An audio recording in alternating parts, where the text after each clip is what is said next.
18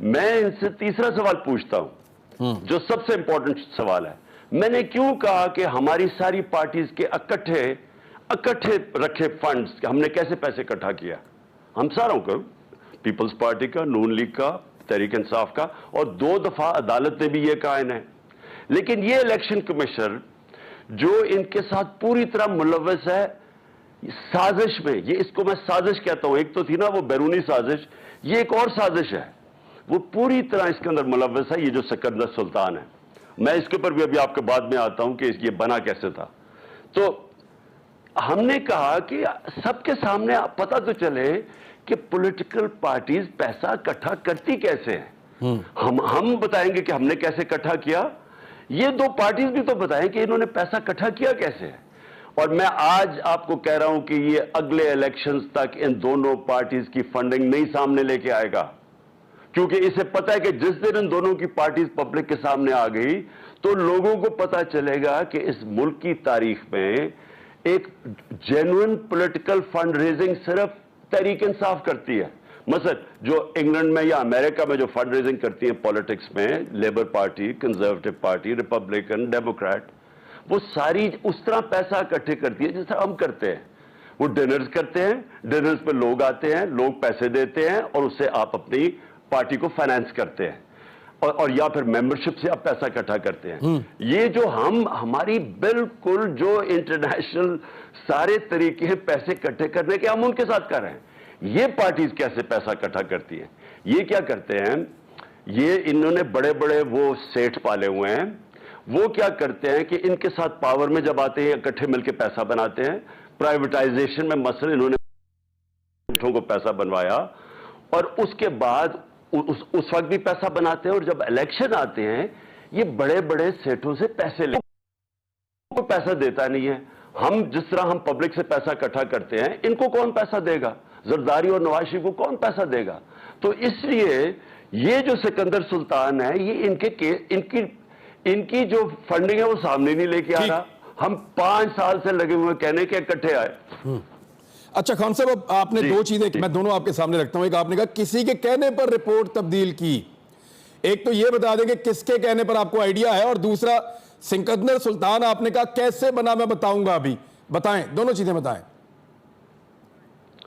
دیکھیں پہلے تو میں سکندر سلطان کا بتاتا ہوں بنا کیسے ہوا. یہ ایک بڑا گندا سسٹم بنا ہوا. یہ انہوں نے 18ویں ترمیم میں دونوں پارٹیز نے مل کے بڑی 3 غلط چیزیں کی. کیئر ٹیکر گورنمنٹ بنے گی، ہم دونوں فیصلہ کریں گے. نیب کا ہیڈ کون بنے گا، ہم دونوں فیصلہ کریں گے.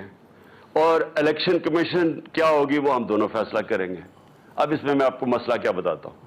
اگر تو آپ نے مکمکا کرنا ہو جو انہوں نے پچھلے 10 سال میں مکمکا کیا تھا، دونوں نے اپنا نیب کا ہیڈ رکھ کے تو ملک کو لوٹا. کوئی پوچھنے والا نہیں تھا. کیسز اپنے بند کروا دیے جو پرانے تھے. کیئر ٹیکر میں یہ آپس میں فیصلہ کر لیتے ہیں.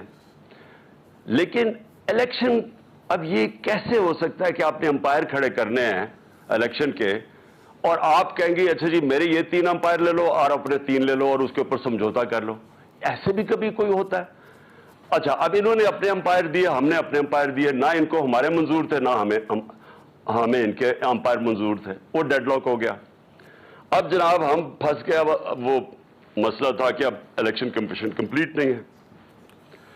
ہم نے نیوٹرلز نے اپروچ کیا ہمیں. انہوں نے کہا کہ دیکھیں یہ پھنس گئے ہیں، ملک آگے چل رہے ہیں. تو ٹھیک بات کی. تو ہم کہتے ہیں کہ ہم آپ کے لیے ایک ایسا کینڈیڈیٹ دے دیتے ہیں جو دونوں اعتراض نہیں کریں گے. انہوں نے اس کا سکندر سلطان کا نام دیا. میں تو اس کو جانتا ہی نہیں تھا. جب اس کا نام آیا اور جب ہم نے کہا چلو ٹھیک ہے اگر ڈیڈ لاک ہوا ہے تو آپ دے رہے کوئی نیوٹرل آدمی کا نام، تو میں نے کہا کہ ٹھیک ہے. جیسے اس کا نام آیا تو لوگوں نے شور مچا دیے. تو انہوں نے کہا یہ تو نون لیگ کا گھر کا آدمی ہے. میں نے نیوٹرلز کو بتایا. میں نے کہا آپ نے کہا تھا یہ نیوٹرل ہے، یہ تو گھر کا آدمی ہے. انہوں نے کہا ہم گارنٹی لیتے ہیں اس کی کہ یہ نیوٹرل رہے گا. تو گارنٹی کی طرح اس لیے اتنی بڑی ہم نے حماقت کی کہ ہم نے مان کے اس کا آدمی کو رکھ لیا. اس نے پہلے دن سے جو اس نے ہمارے خلاف فیصلے دینے شروع کیے ہیں، آپ یہ سوچیں کہ اس نے 8 فیصلے دیے ہمارے خلاف. وہ 8 دفعہ ہم گئے عدالت میں اور عدالت نے اوور ٹرن کیے ان کے فیصلے. مطلب کہ عدالت نے اوور رول اس لیے کیے کہ اس کے فیصلے غلط تھے ہمارے خلاف. جو سب سے زیادہ ظلم کیا نا عمران اس نے, 2.5 سال سے ہم لگے ہوئے ہیں ای وی ایم مشینز کا. ای وی ایم مشین ہندوستان میں بھی ہے, ایران میں بھی ہے. ای وی ایم مشین سے ہوتا کیا ہے, دھاندلی کرنا مشکل ہو جاتا ہے, کیونکہ جو پٹن ہے ایک این جی او ہے, اس کی رپورٹ آئی ہے ابھی. یہ جو این جی او الیکشنز کے اوپر یہ تبصرے کرتا ہے, سرویز کرتا ہے, اس رپورٹ کے مطابق 163 طریقے سے دھاندلی ہوتی ہے پاکستان میں. اور اگر آپ ای وی ایم مشین لے آئیں تو 130 ختم ہو جاتے ہیں دھاندلی کرنے کے طریقے. اس آدمی نے نہیں آنے دیا, اس کا کام بھی نہیں تھا. ہر جگہ اس نے اپوز کیا اور ان دونوں پارٹیز نے اپوز کیا, اور اس کی وجہ یہ ہے کہ یہ ایکسپرٹس بن گئے دھاندلی کے. یہ جو ہم الیکشن جیتے ہیں بائی الیکشن, نیوٹرل چاہتے ہیں ای وی ایم آئے, نیوٹرل چاہتے تھے ای وی ایم آئے, نیوٹرلز. دیکھیں انہوں نے تو کہا کچھ نہیں, لیکن یہ جو آدمی تھا, اس آدمی نے ایک ایجنڈا کے اوپر ای وی ایم مشینز آنے نہیں دیں, اور اس نے وہ 2 پارٹیز کا ساتھ دیا جو صرف وہ ایکسپرٹس ہیں دھاندلی کے. ہم نے یہ جو بائی الیکشن جیتے ہیں, ہمیں 1-2 ہفتے سے تیاری کر رہے تھے ان کی دھاندلی روکنے کے لیے, اس کے باوجود نہیں روک سکے. پھر بھی انہوں نے ووٹر ڈلوائے, پھر بھی ہار گئے. کس کے کہنے پہ یہ ڈرے ہوئے ہیں, اور اس لیے ان کو یہ رپورٹ کے اندر جو اضافی پیراگراف ڈالا, یہ کس نے ڈالا ہے؟ دیکھیں یہ جو پیراگراف ڈالا ہے, اور اسی کے اوپر سپریم جوڈیشل کاؤنسل اس کے اوپر ایکشن لینا چاہیے اس آدمی کے اوپر. اور اچھا, اس کا ایک اور ممبر بھی میں آپ کو بتا دوں اس الیکشن کمیشن کا. دیکھیں وہ آدمی وہ 2 جگہ سے تنخواہیں لے رہا ہے. وہ ایک تو لے رہا ہے الیکشن کمیشن سے, اور بڑی تنخواہ ملتی ہے. یہ سندھ کا جو ان کا الیکشن کمیشن ہے, مجھے اس کا نام نہیں پتا. لیکن دوسرا وہ سندھ حکومت سے بھی تنخواہ لے رہا ہے, یونیورسٹی میں. سندھ حکومت کا وہ امپلائی ہے یونیورسٹی میں, وہ پیسے لے رہا ہے. ہم نے اس کا سپریم جوڈیشل کاؤنسل میں اس کا کیس رکھا ہوا ہے. میری اپنی ججز صاحبان سے بڑی ریکویسٹ ہے کہ یہ اتنا امپورٹنٹ ہے الیکشن کمیشن, جمہوریت نہیں چل سکتی آزاد الیکشن سے. تو یہ کیسا آدمی ہے جو 2 جگہ سے تنخواہیں لے رہا ہے, اور یہ ہے الیکشن کمیشن بنی ہوئی. اس کے اوپر ہم جس طرح میں نے کہا سپریم جوڈیشل کاؤنسل میں گئے ہوئے 3 مہینے سے, اس کا کیس نہیں سنا جا رہا. تو یہ ہے الیکشن کمیشن. یہ الیکشن کمیشن بالکل متنازع ہے. اس کے اوپر ہمیں 2 اسمبلیز نے, پختونخوا اور پنجاب کی اسمبلیز نے ریزولوشن پاس کی ہے اس کے اگینسٹ, اس آدمی کے اگینسٹ. جی اچھا خان صاحب, مجھے یہ بتائیں کہ جی لوگوں نے تیا پہنچا کر دیا اس فیصلے کا. جن لوگوں کے نام آئے ہیں, ہر 2 منٹ بعد ایک نئی ویڈیو آ جاتی ہے کہ جی میں تو پاکستانی ہوں اور یہ میری فنڈنگ ہے اور میں نے ایسے پی ٹی آئی کو کی ہے, آپ مجھے کیسے کسی غیر ملکی کے کھاتے میں ڈال سکتے ہیں. ایک میاں بیوی ہیں تو وہ دونوں کے پیسے آدھے آدھے کر کے جوائنٹ اکاؤنٹ ہے, تو بیوی کے حرام کر دیے اور میاں کے حلال کر دیے.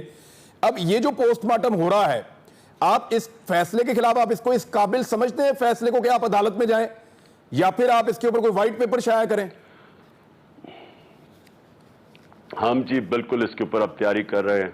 سپریم جوڈیشل کاؤنسل میں اس کے خلاف جائیں گے, اس الیکشن کمیشن کے خلاف فیصلے کے خلاف. اور ہم یہ بھی سوچ رہے ہیں کہ اس کے اوپر فیصلے کے خلاف بھی, اس آدمی کے خلاف, کیونکہ اس نے ہماری توہین کی ہے. دیکھیں اس نے لکھا ہے کہ P T I foreign funded ہے. یہ اس نے جھوٹ بولا ہے, اس کے پاس کوئی بنیاد نہیں ہے. نہ پی ٹی آئی نے کسی ملٹی نیشنل سے پیسے لیے, نہ. اچھا میں ایک اور بھی آپ کو بات بتاؤں.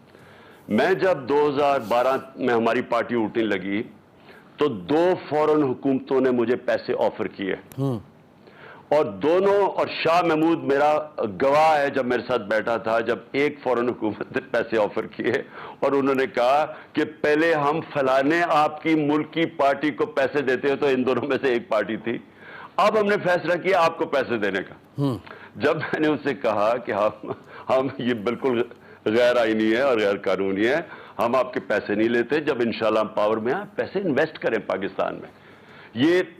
یہ سمجھ جائیں کہ یہ پیسے, جب اس لیے میں کہتا ہوں پتہ تو چلواؤ کہ ان کے پیسے آتے کدھر سے. مولانا فضل الرحمان کا جنرل پاشا نے پارلیمنٹ کے اندر کھڑے ہو کے کہا کہ لیبیا سے پیسے آتے ہیں اس کے پاس. وہ بڑے آج تک منہ بنا کے بڑا معتبر بن کے باتیں کہہ رہا ہے فضل الرحمان. اس نے پارلیمنٹ میں سارے ارکان اسمبلی کے سامنے کہا کہ یہ لیبیا سے پیسے لیتا ہے. میں اس لیے کہہ رہا ہوں عمران, اس قوم کو پتا تو چلے کہ پولیٹیکل فنڈ ریزنگ ہے کہ یہ پیسے اکٹھے کیسے کرتے ہیں, یہ کدھر سے آتا ہے ان کو پیسہ. اور پیسہ زرداری کھلے عام, اس نے 2018 میں ہم نے 20 اپنے ایم پیز کو نکالا پختونخوا میں. کیوں نکالا؟ کیونکہ اس نے تصویریں ہیں, یعنی ویڈیوز ہیں, پیسے دیتے ہوئے 5-5 کروڑ روپے دے کے ہمارے وزیر خرید رہا تھا. یہ زرداری یہ پیپلز پارٹی نے خریدے تھے, اور یہ پھر یوسف رضا گیلانی کے ایکشن میں پیسہ چل رہا ہے. تو یہ ان کے پاس پیسہ کدھر سے آتا ہے؟ پوچھے تو صحیح. مجھے اس بدنیت اور یہ ڈس آنیسٹ الیکشن کمیشن سے مجھے یہ ہے کہ جو روکنا چاہیے اسے, جو ملک کے اندر غلط پیسہ چل رہا ہے, چوری کے پیسے سے الیکشن خریدے جا رہے ہیں, لوگوں کو خریدا جا رہا ہے, پارلیمنٹیرینز کو ابھی کتنا پیسہ چلا ہے. یعنی یہ جو ہارس ٹریڈنگ ہوئی ہے سندھ ہاؤس میں, یہ اربوں روپیہ چلا ہے. کوئی شرم نہیں ہے اس آدمی کو کہ پتہ چلوا ہے کہ پیسہ کدھر سے آ رہا ہے, اور کھلے عام سب کو پتا ہے کون سی پارٹی پیسہ دے رہی ہے, کون پیسہ دے رہا ہے. خان صاحب, کبھی ان کو شرم نہیں آئی کہ ملک کی ساری اخلاقیات تباہ ہو رہی ہے, لیکن نہیں, وہ پی ٹی آئی کا 8 سال سے, وہ 2012 کا ہمارا وہ 8 سال سے ہمیں ٹرائل کروا رہا ہے. خان صاحب, الیکشن کمشنر یہی والا تھا, آپ کی پارٹی نے آنکھیں کھول کر الیکشن لڑا اور پنجاب آپ نے ون کر لیا. ابھی اگر آپ کو بہت مجبوری میں اسی الیکشن کمشنر کے نیچے جنرل الیکشن لڑنا پڑا تو کیا آپ لڑیں گے, یا پھر آپ کہیں گے کہ میں اس کے نیچے بالکل الیکشن نہیں لڑوں گا؟ دیکھیں, پہلے تو ہم کل اس کے خلاف مظاہرہ کر رہے ہیں, پرامن احتجاج, اور میں دیکھ رہا تھا کہ نون لیگ والے بڑے گھبرائے ہوئے تھے کہ جی الیکشن کمیشن کے باہر احتجاج, ان کو بھول گیا کہ انہوں نے اسی الیکشن کمیشن کے باہر انہوں نے بھی احتجاج کیا ہوا ہے. ہم پرامن احتجاج کر رہے ہیں, ریڈ زون میں ہم بالکل نہیں آ رہا ہے, صرف ہمارے پارلیمنٹیرینز ڈیلیگیشن جائے گا اس کو بتانے کے لیے کہ ہمیں کوئی اعتماد نہیں ہے. 2 پروونشل اسمبلیز 4 میں سے اس کے خلاف عدم اعتماد کر دیا انہوں نے, ہمارے وکیل بھی جائیں گے, لیکن جو باقی احتجاج ہوگا وہ وہاں نہیں ہوگا. لیکن ہوگا ایک ایسا احتجاج کہ لوگوں کو یہ پتا چلے کہ یہ کس طرح کا ملک ہے کہ آپ, اور یہ کس طرح کی حکومت ہے, یہ کس طرح کے لوگ ہیں, یہ کس طرح کی الیکشن کمیشن ہے کہ ایک جب تقریباً 80% جو قوم کو 2 صوبے ریپرزینٹ کرتے ہیں وہ کہتے ہیں کہ ہمیں اس کے اوپر اعتماد نہیں ہے, اور یہ اس کے بعد بھی یہ بیٹھا ہوا ہے اور یہ ساری الیکشن کمیشن بیٹھی ہوئی ہے. ایسے الیکشن نہیں ہوتے. دیکھیں عمران, میں ایک قدم آگے چلا جاتا ہوں. آج اگر پاکستان کو اس دلدل سے نکالنا ہے جدھر آج انہوں نے پھنسا دیا, جب سے انہوں نے سازش کی اور آ کے یہاں انہوں نے ملک کا جو تباہی مچائی ہے, اور سوائے اپنے صرف ایک ہی کارنامہ کیا کہ اپنی جو 1100 ارب روپے کی جو ان کے چوری کے کیسز تھے وہ سارے معاف کروائیں. آپ پتہ چلا کہ جی 50 کروڑ تک آپ چوری کر لیں, لیکن 50 کروڑ سے صرف اوپر نیب آئے گی. یعنی سوائے اس کے مجھے یہ بتا دیں کہ انہوں نے ملک سے کیا ہے. ہمارا اکانومی آج ادھر پہنچا دی ہے نیچے, جو جدھر پہنچا دی ہے کہ میں آج مجھے فکر ہے کہ ہماری نیشنل سیکیورٹی کو خطرہ ہو گیا ہے, ملک کی سلامتی کو خطرہ. کیوں ہے؟ کیونکہ آج آرمی چیف ٹیلی فون کر رہا ہے امریکنوں کو کہ جی اب ہمیں IMF سے پیسے دلوا دو, ہمارا ملک مشکل میں ہے. اس کا مطلب کہ جب آپ امریکنوں سے اس طرح کی ڈیمانڈ آپ کا آرمی چیف کرے گا تو وہ واپس کچھ مانگے بھی تو نہیں. لیکن خبر آئی ہے کہ آرمی چیف کو وزیر اعظم نے اجازت دی ہے, آرمی چیف کو وزیر اعظم نے اجازت دی تھی فون کرنے کے لیے. ویسے یہ اجازت چاہیے ہوتی ہے سر؟ نہیں, اس سے بھی بڑی بات, پوائنٹ تو صرف یہ ہے کہ اس کا مطلب کہ وزیر اعظم کے اوپر تو کوئی اعتماد نہیں ہے. تو اندر تو ویسے ہی اعتماد نہیں ہے, وہ تو الیکشنز میں آپ کو رزلٹ نظر آ گیا ہے, ان کے اوپر کسی پہ بھی اعتماد نہیں ہے. 60% کیبنٹ ضمانت پہ ہے, نہ ادھر اعتماد ہے, اور باہر آپ نے دیکھ ہی لیا کہ وہ کہہ رہے آرمی چیف بات کرے. تو اگر ملک کو انہوں نے ادھر پہنچا دیا ہے, سوال یہ ہے کہ اس سے سوائے صاف اور شفاف الیکشن کر کے نکالنا اور تو کوئی دوسرا راستہ ہی نہیں. ایگزیکٹلی. اور تو ہم دلدل میں دستے جا رہے ہیں, اور الیکشن نہیں, پھر سے میں ریپیٹ کرتا ہوں, صاف اور شفاف الیکشن. بیکاز دیکھیں ملک کا مسئلہ کیا ہے اس وقت, جو اکانومی ہے وہ ہماری گر رہی ہے. اکانومی کیوں گر رہی ہے؟ کیونکہ مارکیٹ کا اعتماد ہی اٹھ گیا اکانومی سے. اور وہ کیوں ہے؟ کیونکہ پولیٹیکل انسٹیبلٹی ہے. انہوں نے ہماری گورنمنٹ گرائی, پولیٹیکلی ڈی اسٹیبلائز کیا. اور میں بار بار کہتا رہا ہوں کہ میں نے سب کو میسج پہنچائی, نیوٹرلز کو بھی, کہ ایک دفعہ یہ ہل گئی آپ کی اس وقت اکانومی. انٹرنیشنل حالات ایسے ہیں کہ یہ ان چوروں سے نہیں سنبھالی جانی. اب یہ حال ہے کہ جب تک پولیٹیکل سٹیبلٹی نہیں آتی اکنامک سٹیبل نہیں ہونے لگی انفارچونیٹلی. تو اکنامک اس کا مطلب کہ نہ کسی نے انویسٹ کرنا ہے، نہ کسی نے پیسے خرچ کرنے ہیں، نہ سرمایہ کاری ہونی ہے، اکانومی نے کنٹریکٹ کرتے رہنا ہے، ہماری ایکسپورٹس گرنی شروع ہو گئی ہیں، مجھے ڈر یہ اب ریمیٹنسز گرنی شروع ہو گئی ہیں. اس کا مطلب کہ پاکستان تو کنٹریکٹ کرتے کرتے اور ہمیں زیادہ قرضے لینے پڑیں گے، کیونکہ ہماری جب ہمارے ڈالر ملک میں کم آنے شروع ہو جائیں گے کہ ریمیٹنس بھی کم اور ایکسپورٹس بھی کم، اور اگر یہ انڈسٹری نے بھی بند ہونا شروع ہو گیا تو ہم تو عذاب میں پھنس رہے ہیں. صرف ایک ہی طریقہ ہے کہ کانفیڈنس لانے کے لیے بزنس کا، اور وہ ہے صاف اور شفاف الیکشن، تاکہ 5 سال کے لیے ایک سٹیبل گورنمنٹ آئے. ٹھیک. اب یہی راستہ ہے، اس کے علاوہ کوئی راستہ نہیں ہے. خان صاحب ایک چھوٹا سا بریک لے کے واپس آ رہا ہوں میں. آپ نے 6 سے 8 ہفتے میں اشارہ دیا تھا، کیوں اور نگران حکومت کتنا عرصہ چل سکتی ہے؟ بریک کے بعد بات کرتے ہیں، امپورٹنٹ ہے. کوئک بریک، ابھی آ رہے ہیں.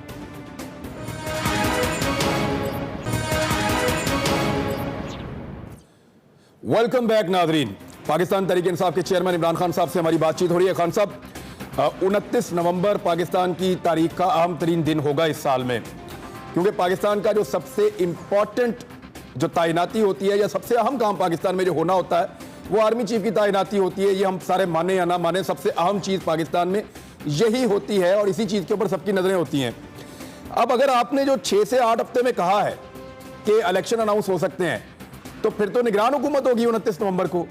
تو آپ کے خیال میں آرمی چیف کی تعیناتی نگران حکومت میں ہو سکتی ہے، یا نئی حکومت آرمی چیف کو تعینات کرے گی، یا یہ والی حکومت آرمی چیف کو تعینات کرنے کے بعد کیا آپ کے دماغ میں میپ کیا آپ کے دماغ میں؟ دیکھیں عمران، میرے ذہن میں تو یہ ہے کہ پاکستان کی بہتری کس میں ہے. کیا پاکستان کی بھی بہتری اس میں ہے کہ ہم آرمی چیف کی اپوائنٹمنٹ کے اوپر سارے ملک کو ہولڈ پہ رکھتے ہیں اور ملک ادھر چلا جائے جدھر کسی کے بھی ہاتھ میں بچانے کے لیے رہ جائے؟ نیشنل سیکیورٹی، فوج نیشنل سیکیورٹی کا ایک بہت بڑا حصہ ہے، لیکن اس کے ساتھ ساتھ اکنامک سیکیورٹی جو ہم نے اپنے جو پہلی دفعہ نیشنل سیکیورٹی پالیسی بنائی تھی، ہم نے یہ واضح کیا تھا کہ یہ دونوں ساتھ ساتھ ہیں. اگر آپ کی اکنامک سیکیورٹی متاثر ہوتی ہے تو آپ کی نیشنل سیکیورٹی متاثر ہوتی ہے. اور سوویت یونین کا سب یہ مثال دیتے ہیں کہ وہ ان کی جیسی اکانومی نیچے گئی ملک ٹوٹ گیا. ہمارے لیے بڑا خطرناک فیز ہے. اب ہم نے کیا فیصلہ یہ کرنا ہے کہ آرمی چیف کون بنے گا، یا ہم نے فیصلہ کرنا ہے کہ پاکستان کو اس دلدل سے کیسے نکالنا ہے؟ میرے خیال میں سب سے امپورٹنٹ چیز اس وقت پاکستان ہے، اور ہمیں ہر کوشش کرنی چاہیے کہ یہ اور ادھر نہ پہنچ جائے جدھر میں کہتا ہوں سب کے ہاتھ سے نکل جائے گا. نہیں خان صاحب دیکھیں، اس میں اب سب کی نظریں تو وہیں پہ ہے نا. سوال پھر وہی آ جاتا ہے، آپ پھر کب تک، یا تو 15 اگست تک یا 20 اگست تک الیکشن اناؤنس ہو جائیں، نئی حکومت آئے آ کر آرمی چیف تعینات کرے، یا پھر یہ والی حکومت تعینات کرے اور اس کے بعد پھر نگران حکومت بنے اور پھر الیکشن جا کے جنوری فروری میں ہو. اب یعنی یہی 2 آپشن ہے نا. نگران حکومت کیسے تعیناتی کر سکتی ہے؟ اس سے زیادہ امپورٹنٹ چیز ہے عمران کہ مجھے یہ بتائیں کہ جب خود وہ ان کی پریزیڈنٹ مریم کہہ رہی ہے کہ لنگڑی لولی حکومت ہے، ادھر سے نواز شریف اس کے عجیب سے بیان آ رہے ہیں، لیکن مجھے کئی دفعہ کبھی کچھ کہتا ہے کبھی کچھ، لیکن وہ بھی گھبرایا ہوا ہے کہ ہم سارے نون لیگ نیچے جا رہی ہے. ڈرا ہوا ہے شہباز شریف اور آصف زرداری، وہ دونوں ڈرے ہوئے الیکشن سے. اب یہ سوچ لیں کہ اس سے آگے نا آرمی چیف کی اپوائنٹمنٹ سے زیادہ بڑا ایشو یہ ہے کہ یہ ان 2 چوروں کے اپنی صرف ڈرے ہوئے ہیں الیکشن لڑنے سے، اس کی وجہ سے کیا سارے ملک کو ہم نے نیچے لے جانا ہے؟ ہمیں سب کو پتہ ہے کہ اس وقت ایک ہی چیز جب نکال سکتی ہے الیکشن، اس ملک میں سٹیبلٹی لا سکتی ہے، اور جو گورنمنٹ آئے 5 سال کے لیے وہی کر سکتی ہے. جب ہمیں یہ پتہ ہے تو ہم کیوں نہیں یہ کر رہے؟ میں تو یہ سوال آپ سے یہ پوچھ رہا ہوں کہ بجائے ہم یہ سوچیں کہ جی نومبر میں کیا ہوگا، پہلے تو سوچیں ابھی کیا ہوگا. ابھی ہماری پوزیشن دن بدن نیچے جا رہی ہے. ہماری آپ اگر انڈسٹری جائیں جا کے فیصلہ آباد میں دیکھیں، ادھر پہلے آج سے 4-5 مہینے پہلے لیبر نہیں ملتی تھی ٹیکسٹائل کے لیے، آج فیکٹریاں بند ہو رہی ہیں. اور جو یہ حالات، جو لوڈ شیڈنگ سے جو ہمارے زراعت کے اوپر اثر آنے والا ہے، ہماری ساری ملک کی اکانومی افیکٹ ہو رہی ہے. گروتھ ریٹ جو ہے جو 6% پہ تھی وہ اب آپ کہہ رہے ہیں 2.5 پہ آ جائے گی. 2.5 کا مطلب یہاں بے روزگاری بڑھنے والی ہے. سو ہمیں فیصلہ یہ کرنا ہے کہ کیا ایک دفعہ ایک طرف بے روزگاری بڑھے گی, ایک طرف مہنگائی بڑھ رہی ہے, ہم نے اپنے لوگوں کو کتنے عذاب پہ ڈالنا ہے کہ ہم صرف کہ یہاں 2 آدمی بیٹھے ہوئے ہیں, زرداری اور شہباز شریف, جو صرف ڈرے ہوئے ہیں کہ اگر الیکشن سے ڈرے ہوئے ہیں کہ وہ ہار نہ جائیں, اور وہ ہار کی وجہ سے سارے ملک کو داؤ پہ لگا رہے ہیں. ٹھیک ہے خان صاحب, اب یہ جو بات چیت ہونی ہے تو رابطے کے ذریعے سے ہی ہونی ہے نا. آپ لوگوں کے کوئی رابطے ہیں بیک ڈور چینل حکومت سے, اسٹیبلشمنٹ سے, کسی اور پولیٹیکل پارٹی سے؟ کیونکہ دیکھیں نگران حکومت کا جو سیٹ اپ بنے گا وہ بھی آپ کی مرضی اس میں ہونی چاہیے. الیکشن کمشنر کا معاملہ ہے, چیئرمین نیب کا معاملہ ہے, دیگر تعیناتیوں کا معاملہ ہے, تو باہر بیٹھ کے تو نہیں ہو سکتا, بات تو کرنی پڑے گی. کوئی ہے رابطہ؟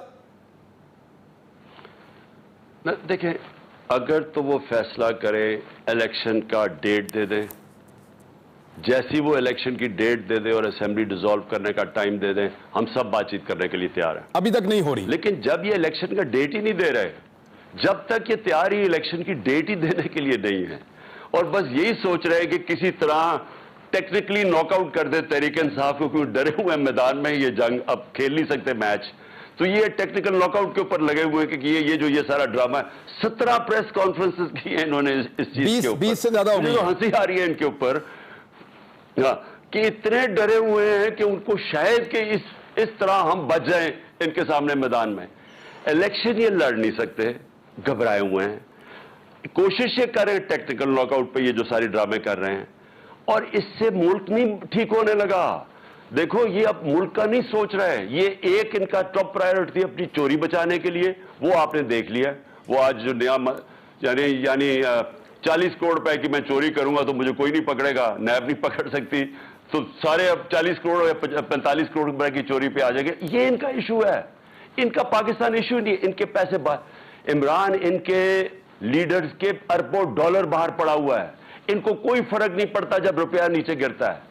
30% روپیہ نیچے گرا ہے, اس کا مطلب ان کی دولت میں 30% اضافہ ہو گیا ہے. پاکستانیوں کی دولت 30% کم ہو گئی ہے, روپیہ 30% کم ہوا ہے, لیکن ڈالر میں پیسے پڑے وہ 30% بڑھ گئے ہیں. ان کو کوئی فکر نہیں پڑی ہوئی کہ یہ ملک کی تباہی مچ رہی ہے, ان کی ذاتی دولت میں اضافہ ہو رہا ہے. ٹھیک خان صاحب, آپ کا نام ECL میں خبریں, آپ کی گرفتاری کا بار بار مطالبہ, آپ ریڈی ہیں ان چیزوں کے لیے؟ یہ میں پہلے آپ کا شکریہ ادا کر دوں کہ جب میں گرفتار ہوا تھا تو آپ نے بڑی آواز اٹھائی تھی, ہر جگہ پہ جا کر آپ نے لوگوں کو کہا تھا, اور آپ نے ہر جگہ پہ پروٹیسٹ کیا تھا اس کے بارے میں, اور میں بطور ایک صحافی آپ کا شکریہ ادا کرتا ہوں, بہت شکریہ آپ کا. لیکن آپ کے لیے یہ کوئی گرفتاری کی باتیں ہو رہی ہیں اور کوئی ECL میں آپ کا نام؟ میں پہلے تو مجھے یہ بتائیں کہ گرفتار کس چیز پہ مجھے کریں گے, کوئی ایسی چیز ہے جس کے اوپر گرفتار کریں گے؟ اور دوسری چیز ECL پہ میرا ڈام ڈالیں گے تو میں ان کا شکریہ ادا کرنا چاہتا ہوں, کیونکہ میں کہیں باہر جانا ہی نہیں چاہتا. میرے کوئی باہر وہاں فلیٹس نہیں, لندن نہیں, بزنسز نہیں, مجھے کوئی ہیرٹس میں شاپنگ نہیں کر رہی, میں نے مہنگے ریسٹورنٹ میں کھانا نہیں کھانا, میں بڑا مطمئن ہوں پاکستان میں تو ان کا شکریہ ادا کروں گا. اچھا مجھے یہ بھی بتائیں ان کو کیا مصیبت پڑ جاتی ہے جب ان کو کہہ جی ECL پہ آ گئے؟ کیونکہ ان کی دولت باہر پڑی ہوئی ہے, ان کو ڈر ہوتا ہے, ان کے گھر ہیں باہر ہیں, پراپرٹیز ہیں, ان کی چھٹیاں باہر ہیں, ان کے علاج باہر ہیں. تو اور یہ بھی اچھا یہ بھی کبھی عمران ہمیں ساری باحثیت قوم کو سوچنا چاہیے کہ ہم پالیٹکس کر رہے ہیں پاکستان میں, لیڈرشپ کر رہے ہیں پاکستان میں, عوام کی خدمت کے اوپر ہم ووٹ لے رہے ہیں پاکستان میں, لیکن ہمارے پیسے بھی باہر پڑے ہیں, ہماری چھٹیاں بھی باہر ہیں, ہمیں ECL پہ خوف آنا شروع ہو جاتا ہے, ہمارے سارے علاج انٹرٹینمنٹ گرمیوں میں سارے انجوائے کر رہے ہوتے ہیں. دیکھیں یہ کہیں دنیا میں نہیں ہوتا. آپ اگر باہر آج, اور میں اپنی پارٹی میں آپ کو بتاؤں اپنے آئین کے اندر لکھیں گے کہ کوئی بھی جو پارٹی کی لیڈرشپ ہو اس کا سارا پیسہ, جائیداد, پراپرٹیز پاکستان کے اندر ہو. اگر آپ کے ملک سے باہر ہیں تو اس کے تین یا آپ چوری کا پیسہ باہر, کیونکہ جب آپ چوری کرتے ہیں زیادہ تو آپ پیسہ ملک میں تو رکھ نہیں سکتے, آپ کو باہر بھجوانا پڑتا ہے, تو یا چوری کا پیسہ, یا آپ ٹیکس چوری کرنا چاہتے ہیں وہ چھپانے کے لیے باہر بھیج دیتے ہیں, اور یا پھر آپ کو اعتماد ہی نہیں ہے پاکستان پہ. آپ کو یہ خوف ہے کہ یہ جناب پاکستان کسی ٹائم پہ بھی ڈوب جائے گا, اس لیے میں اپنے پیسے باہر بھیجاؤں. جو تین بھی جو کوالٹیز ہیں آپ ڈسکوالیفائی ہو جاتے ہیں ملک کی لیڈرشپ. ایگزیکٹلی. اگر آپ کرپٹ ہیں یا ٹیکس کی چوری کر رہے ہیں یا آپ کو فکر ہے کہ جی اگر پاکستان نیچے گیا تو میرا پاس باہر پیسے ہونے چاہیے, اس کا مطلب آپ کو لیڈرشپ ہی نہیں کرنی چاہیے پاکستان کی. نواز شریف صاحب کی واپسی کی خبریں ہیں خان صاحب, کیا گورنمنٹ آف پنجاب کیونکہ اب آپ کے پاس ہے تو آپ کوئی ان کو سپورٹ فراہم کریں گے, میاں صاحب کو سہولیات دیں گے پہلے کی طرح؟ جیل میں ہم پوری سہولت دیں گے جو سارے کو ملنی چاہیے. آتے ہی جیل میں ڈالیں وہ تو دیں گے. کیوں اس نے کون سا ایسا کارنامہ کیا ہے کہ جو اس نے ثابت کیا ہے کہ اس کو جیل میں نہیں ہونا چاہیے؟ اچھا ایک اور چیز, یہ ایفیڈیوٹ کی بات کر رہے تھے, میں یہ کہہ رہے ہیں نا کہ جی عمران خان نے وہ غلط سائن کیا ہے, وہ سرٹیفکیٹ تھا, ایفیڈیوٹ نہیں تھا.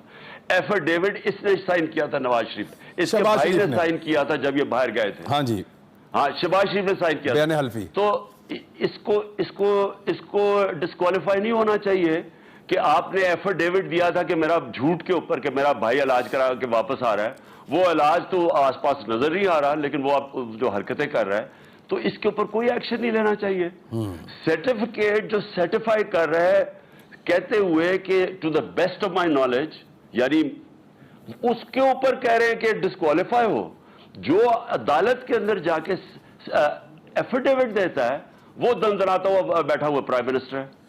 کاف لیگ کے منسٹرز کیوں نہیں لیے سر آپ نے پنجاب میں؟ 10 ان کی سیٹیں ہیں اور ان کا منسٹر ہے, اس پہ کچھ رولا پڑا ہوا ہے اور چودھری شجاعت آوازیں دے رہے ہیں ان کو کہ واپس آ جاؤ. دیکھیں ابھی تو یہ پہلا شفٹ ہے ہماری, اور کاف لیگ کے تو چیف منسٹر ہیں, اور یاد رکھیں کہ ان کی یعنی ہماری کتنی ہیں 176, تو ان کی 10 ہیں, تو ظاہر ہے پریشر اس وقت تو زیادہ 178 ہیں آپ کی, جو واسٹ میجورٹی 170, تو پریشر تو زیادہ ہمارے پہ ہے. اور لیکن ہم ابھی اس کو کیبنٹ کو ایکسپینڈ کریں گے. کتنی بڑی کیبنٹ آپ بنا لیں گے؟ گورنمنٹ آف پنجاب آپ کو, government of Punjab, government of کے پی, پہلے جو آپ کا مومنٹم تھا ایسا لگتا تھا کہ آپ حکومتیں بھی گرا سکتے ہیں فوری انتخابات کے لیے, کیا ابھی بھی آپ وہ کر سکتے ہیں؟ کیا ابھی بھی آپ لانگ مارچ کر سکتے ہیں؟ احتجاج کی طرف آپ کو جانا پڑ سکتا ہے؟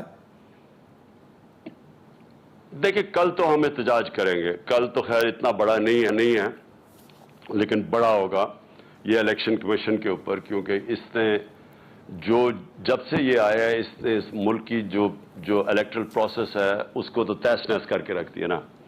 تو اس کے اوپر تو ہم نے کرنا ہے, کیونکہ اس کے ہوتے ہوئے کوئی امید ہی کسی کو نہیں ہے کہ صاف اور شفاف الیکشن ہو سکتے ہیں. لیکن جو آگے کی آپ بات کر رہے ہیں وہ ہم کر سکتے ہیں, ہم ابھی فیصلہ کریں گے. آگے ہم نے پلان کر رہے ہیں کہ دیکھیں ملک کا تو پھر سے میں آپ کو کہتا ہوں انٹرسٹ کی جلدی سے فری اینڈ فیئر الیکشن ہو, جو یہ ڈرے ہوئے ہیں.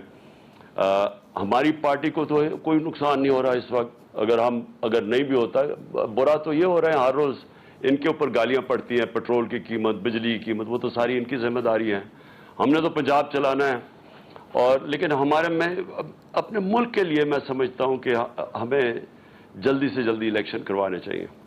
خان صاحب ایک بریک آخر کر رہے ہیں پروگرام میں, ابھی واپس آتے ہیں اور آخری پروگرام کے حصے میں بہت امپورٹنٹ 2 چیزیں مجھے پوچھنی ہیں, ہمارے ساتھ ہی رہے گا.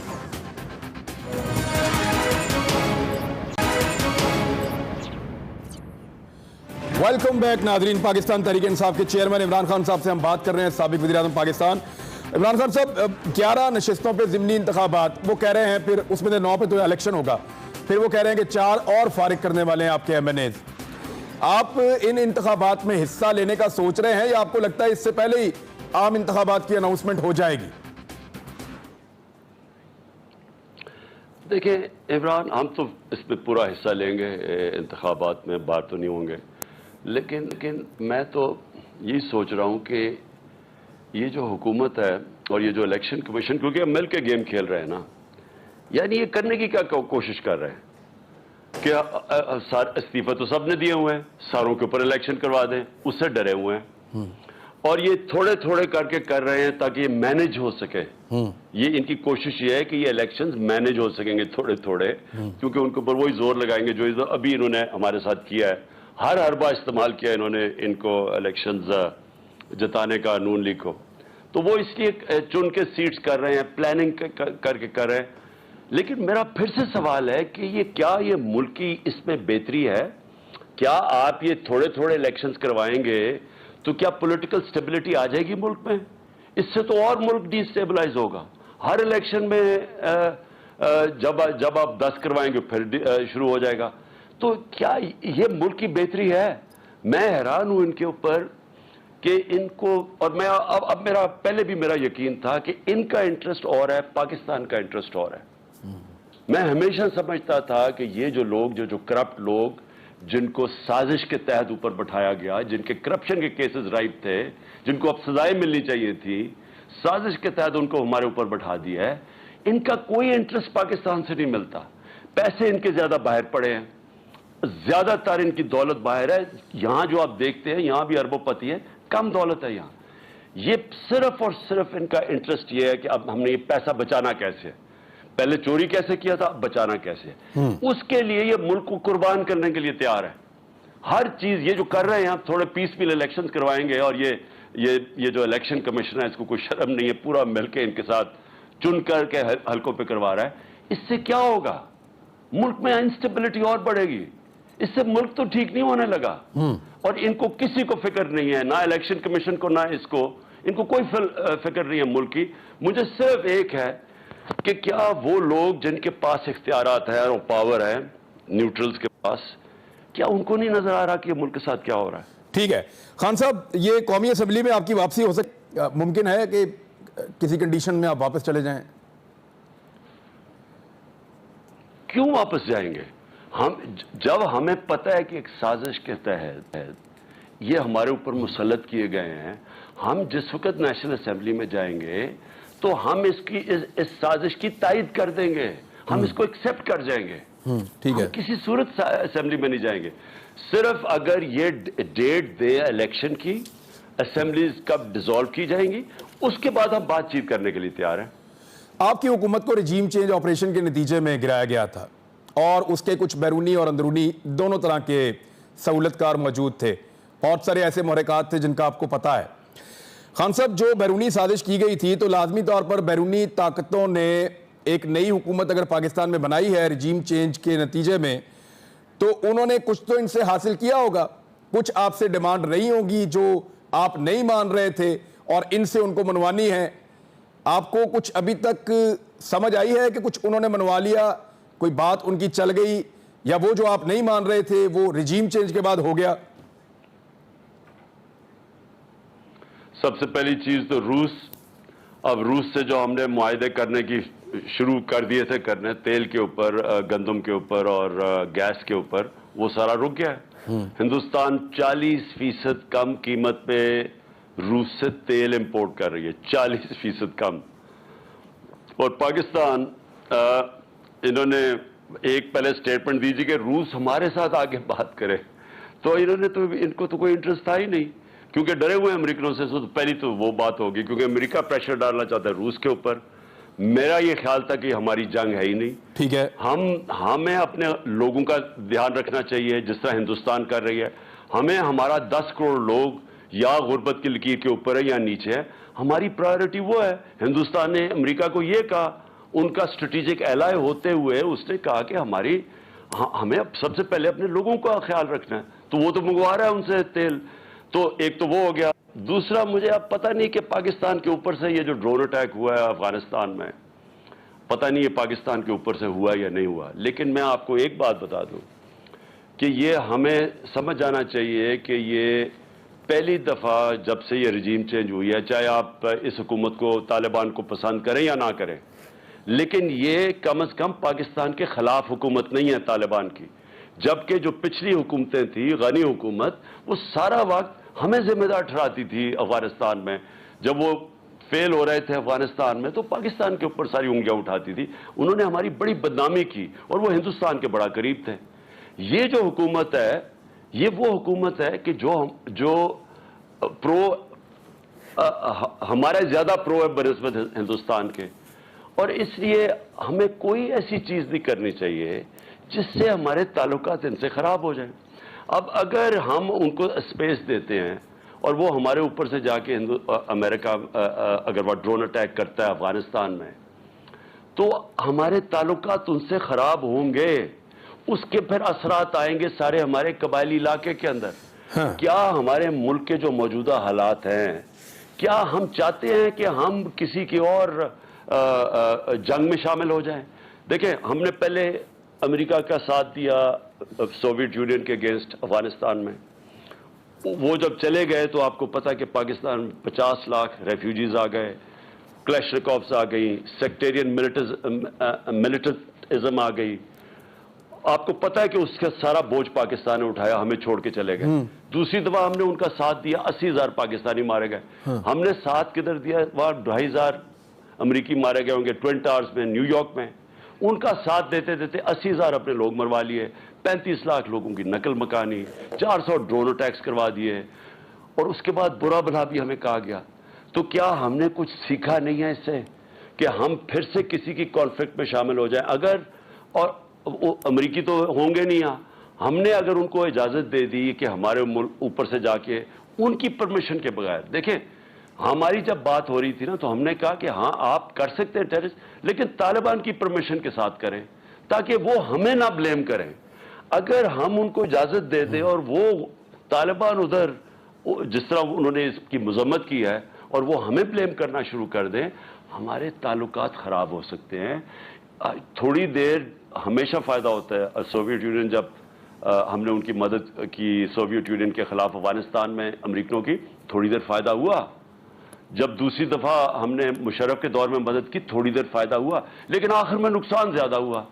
تو ہم ابھی بھی سوچ لیں کہ ہاں شاید IMF سے پیسے بھی مل جائیں گے، تھوڑا روپیہ بھی مضبوط ہو جائے گا، لیکن کیا یہ پاکستان کے لانگ ٹرم انٹرسٹ میں ہے؟ جی عمران خان صاحب، آخری سوال میرا آپ سے یہ ہے کہ کیا اس سال پاکستان میں عام انتخابات ہو جائیں گے 2022 میں؟ عمران، پاکستان کے لیے، اپنے ملک کی بہتری کے لیے، اپنے ملک کے فیوچر کے لیے، اسٹیبلٹی کے لیے، معیشت کو بہتر کرنے کے لیے، کیونکہ معیشت بہتر تب ہوگی جب آپ کی پولیٹیکل اسٹیبلٹی آئے گی، اس کے لیے میں سمجھتا ہوں کہ بڑی فوری طور پہ ہونا چاہیے. لیکن جو میں یہ دیکھ رہا ہوں اس وقت، یہ جو حکومت ہے، مجھے اس وقت ان کی حرکت سے نہیں لگ رہا کہ یہ چاہتے ہیں الیکشنز. نہیں، آپ بھی تو ہیں نا سر، یہاں پہ پبلک پریشر بھی ہے، لانگ مارچ بھی ہو سکتا ہے. کیا اکتوبر نومبر کی جو خبریں آتی ہیں وہ ان میں کوئی صداقت ہے یا بس صرف ہوا میں آتی ہیں؟ دیکھیں عمران، ہم دیکھ رہے ہیں، ہم ایک پولیٹیکل پارٹی ہے، ہمارے پاس اللہ کے کرم سے سب سے زیادہ اس وقت اسٹریٹ پاور ہے. ہم دیکھ رہے ہیں کہ ملک کی یہ اگر اسی طرح ہی ملک نیچے جا رہا ہے اور یہ اپنی چوری بچانے کے لیے اور الیکشن سے ڈر کے یہ اس طرح کی حرکتیں کریں گے جس طرح انہوں نے ایک فکس میچ کھیلا ہے الیکشن کمیشن کے ساتھ مل کے، اگر یہ یہی کریں گے تو اینڈ میں پھر ہم سڑکوں پہ آئیں گے اور کیا کریں گے. ہمارا پرامن احتجاج کرنا ہمارا رائٹ ہے. اور آپ یہ یاد رکھ لیں کہ اس وقت دنیا یہ پریڈکٹ کر رہی ہے، آپ باہر کے جو اکانومی کے اوپر تجزیہ کرتے ہیں بڑی بڑی میگزینز یا یہ جو کریڈٹ ریٹنگز ہیں ساری، وہ ساری اس وقت پاکستان کی نیچے جا رہی ہیں، اور وہ سارے دیکھ رہے ہیں کہ چوتھے نمبر پہ دنیا میں پاکستان آ گیا جو ملک ڈیفالٹ کرنے جا رہا ہے، دیوالیہ نکلنے جا رہا ہے. تو اگر اسی طرح یہ کچھ کریں گے بھی نہیں اور ملک بھی نیچے جا رہا ہے تو پھر ہم ایک پولیٹیکل پارٹی عوام کے پاس نکلے گی. ٹھیک، تھینک یو ویری مچ سر، بہت شکریہ. عمران خان صاحب ہمارے ساتھ بات کر رہے تھے، پاکستان تحریک انصاف کے چیئرمین. ناظرین اب تک کے لیے اتنے ہی، اپنا خیال رکھیے گا، اگلے ہفتے ملاقات ہوتی ہے. اللہ حافظ.